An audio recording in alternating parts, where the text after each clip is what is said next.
All right, me. It is February 3rd, which means that might be the longest I've ever gone without reading because it's been like 6 or 7 weeks at this point. But I have finished reading Jack Kerouac's On the Road.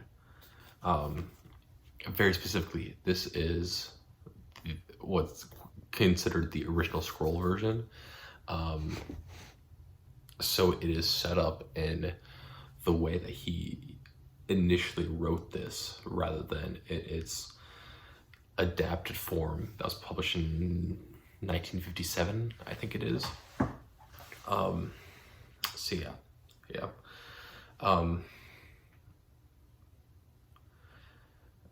The book is a confusing mess, right? Obviously. But I think it also, becomes maybe other than splatter painter Jackson Pollock, perhaps one of the greatest conceptualizations that's accessible of what really kind of postmodernism ends up becoming and sort of looked at, in which it is about the complete destruction of what we look at and consider traditionally as a reaction to the end of World War II, in which it's we as humans now have the power to completely destroy ourselves at a moment's notice. So I think that in combination with I think the other key part of postmodernism is that it is not just about the work itself, but also how do we create the work. And I think that really comes to fruition when it comes to On the Road.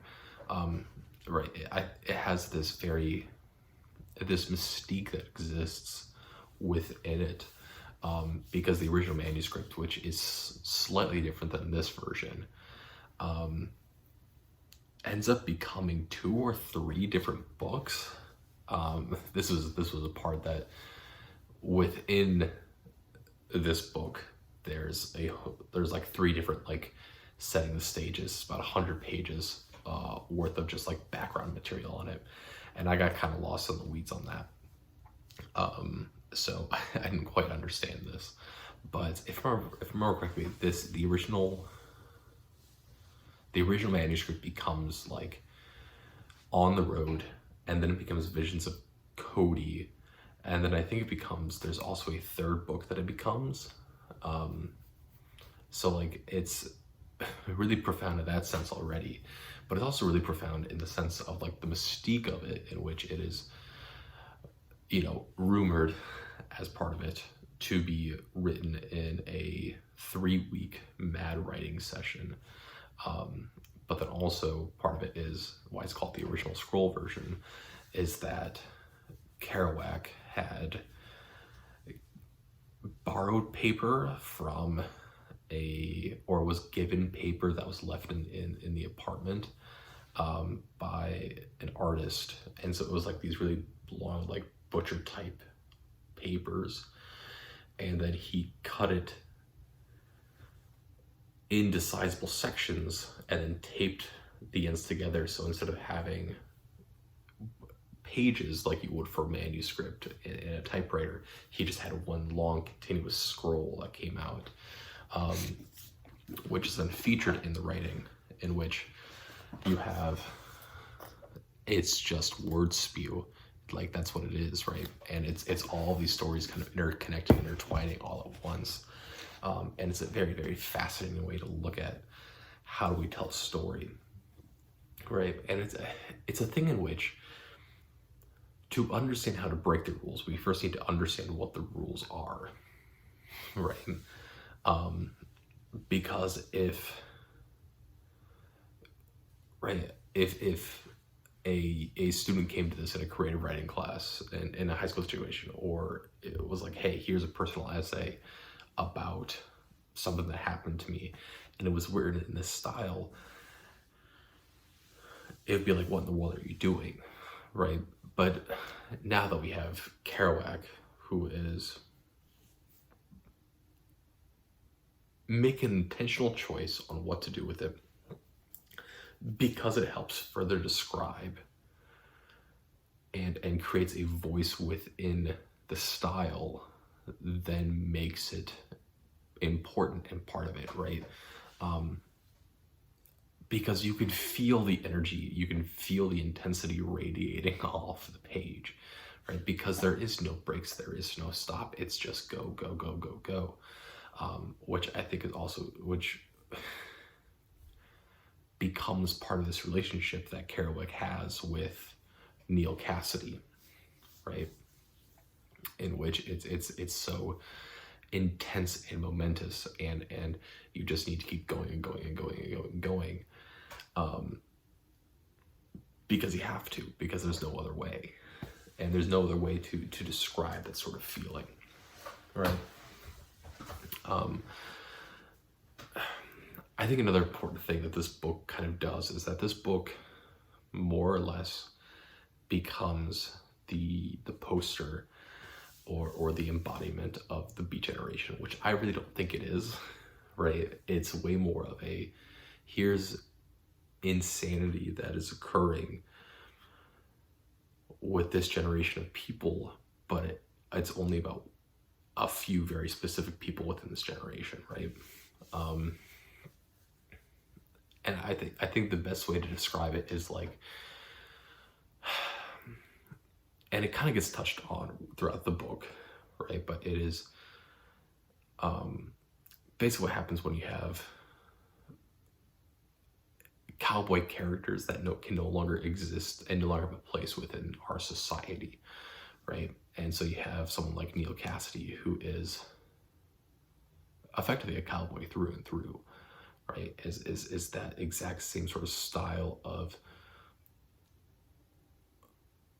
rogue and charming, but also constantly swindling and constantly trying to get out of things that he doesn't want, but also constantly on the move and constantly going everywhere.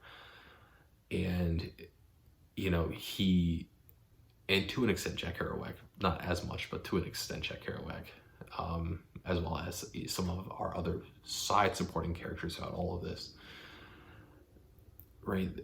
America is no longer built for them once we get past World War II, right? Because you're existing in America that is on the verge is becoming a superpower, and is taking control of everything, and it becomes not necessarily a saturated world, but rather a world in which we are looking to define ourselves a lot clearer. And so this kind of personality and lifestyle that exudes within these people just isn't feasible, right? And is looked down upon, especially when it comes to Neil Cassidy and his relationship to Jack Kerouac, right? You have a character in here who is, I forget his name, I forget everyone's name, but it's the high school teacher. It's like Schreiber or something. The high school teacher in Denver that was initially trying to take Neil under his wing, and then that kind of fell through. And then you just kind of push forward, and whatever his name is, like Triner, maybe, I don't remember. There's so many similarities between him and Cassidy, right? Where it's this constant feverishness to move and be involved in the world and exude power within the world. But the difference becomes that from the outset, and from the way that he treats people, high school teacher Triber, whatever his name is constantly building towards setting goals for the future, right? And it's constantly about, you know, getting people places and moving them around and making sure people have connections and things like that. And we see that as a very positive interaction with this kind of mindset and this kind of insanity of constant movement, versus Neil Cassidy's version, which is he's already connected a whole bunch of places, but his insanity is so much more about chasing the individual pleasures, right? And it's about getting kicks off of things, which is like, is that a valid way to live life? Absolutely. But also when you are constantly relying on everyone else to support you in some way, that gets real tiring on everyone else who's supporting you in some way. But then also there's this wonderful contradiction that exists in which all these people are having a great time because of Cassidy and because of what he does, and Kerouac kind of makes a stand for that at a couple different points, in which he defends Cassidy, but at the same time, right, it's you know, how much of that pleasure becomes attributed because of Cassidy versus how much are they willing to support him in all his foolishness, right? Yeah, right. And that's kind of a constant battle that occurs there. It will occur all the time, right? It's also one of those things in which it's like, I think one of the unforeseen consequences of postmodernism and this style of thinking became okay, now you have the Jack Kerouacs and Neil Cassidys and whoever of the world, that need constant movement, that are looking for kicks, that are wanting to get out there and just live life and enjoy life. But they also give something back in their intensity of the love, and also their willingness to look out for each other and you know, all those things. But then you take out that secondary part, and I argue that's kind of the situation that we exist in now, in which it is so, everyone is so individualistic, in which when we're looking for things for enjoyment and for, you know, what are we going to do with ourselves, right? It's about taking care of the individual, taking care of the self, and then not, and looking for everyone else for help, but then not giving anything back in return, right? And so, you know, it's everyone being actively inherently selfish in the way that they act and choose to act, but not giving any sort of reciprocation in any sort of way, right? So that's a whole other thing.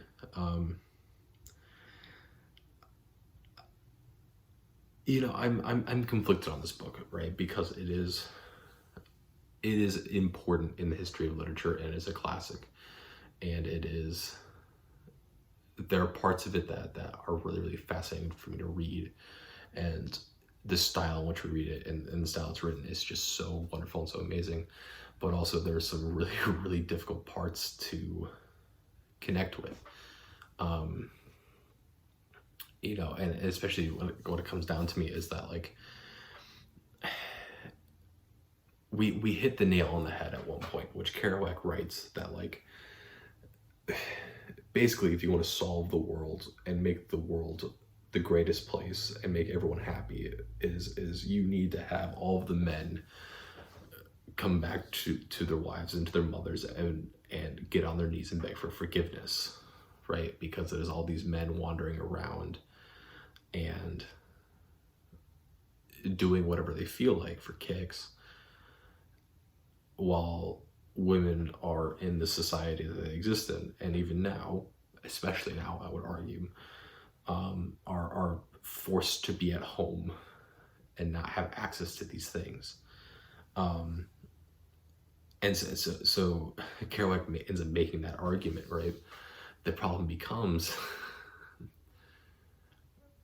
Kerouac never puts that into practice at all, right? And we see this pretty constantly. We see this with Cassidy and his thrice marriage, twice divorce,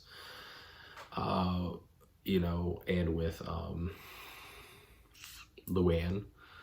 But then we also see it with Edie and Jack's former wife, as well as all of these just side character women that exist within the nonfiction novel, right? Whether it's B, whether it be all these random, like Nancy, and then just the all these mentions on like a random 2 pages of all these girls that they run into. And like, it's so,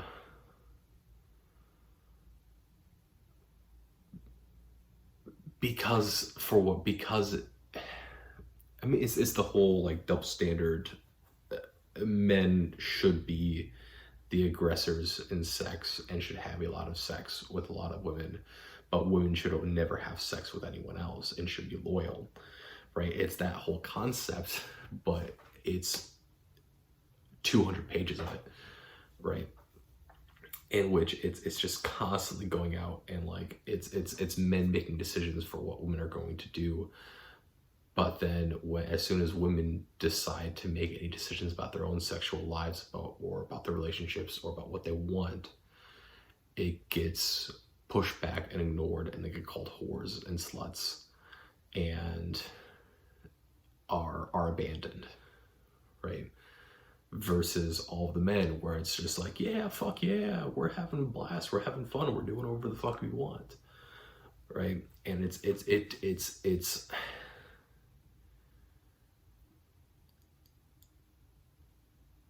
and I understand that it is a different time period, it's a different generation, but it's also like you said it 100 pages ago about this whole concept in which you need to ask and give importance and equality to women, but then you just refuse to give it, right?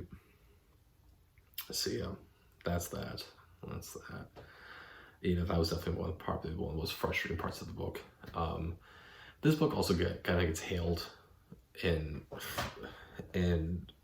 not necessarily queer circles, but rather like when we discuss literature from a university perspective about queer literature and things, this book kind of gets thrown around a lot of being like super important, and it, because of the fact that in its original writing in the original scroll, right, we have a lot of references to Allen Ginsberg and Jack Kerouac and Neil Cassidy being gay, and a couple of these other random side characters having either men or women sexual intercourse, right? But there's not many mentions of it, and it's not really talked about all that much.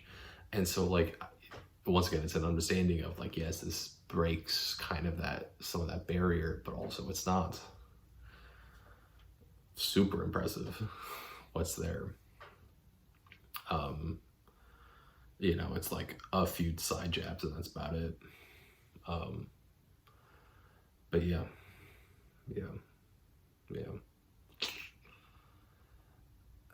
You know, it's a book that is, I think,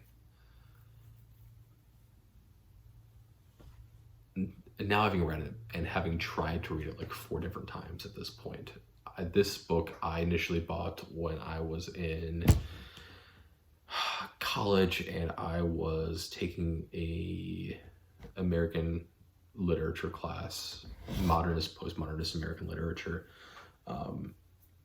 and I never read it I bought it for that class and then just skipped over that unit. I just didn't read the book for it. And then I've tried to start it like 3 or 4 times since then. I tried to read it at camp, but like 2 times, I think. I brought it to my first year at camp, and I think then I brought it again to like my 3rd year of camp. and I tried to start it down here once or twice, and I tried to start it over break when I was up in Indiana for Christmas, and I just couldn't. And so it was finally the fact that I am moving, and this is one of like the 6 books I don't have packed up for me to read it, right? So yeah. Oh, is the book energetic? Yes. Is the book really fun to read in the moment? Yes. Does the book deserve, I think, all of the claim that it gets? Not particularly, but also that is partially a, I am now living in 2024, 2025 now, and you know, the concepts that are kind of put forward by On the Road and Jack Kerouac are not new and unique characteristics. There's also a lot of, you know, Kerouac and Cassidy going after real underage girls. Like, we're not talking, you know, oh, they just turned 18 girls, but like 14, 15, 16-year-old girls. He talked about a lot in which Cassidy would go and try to pick up girls outside of high schools and take them up to the mountains. Oh, that's that. But yeah. I don't know. That's Jack Kerouac's On the Road, the original school version, at least.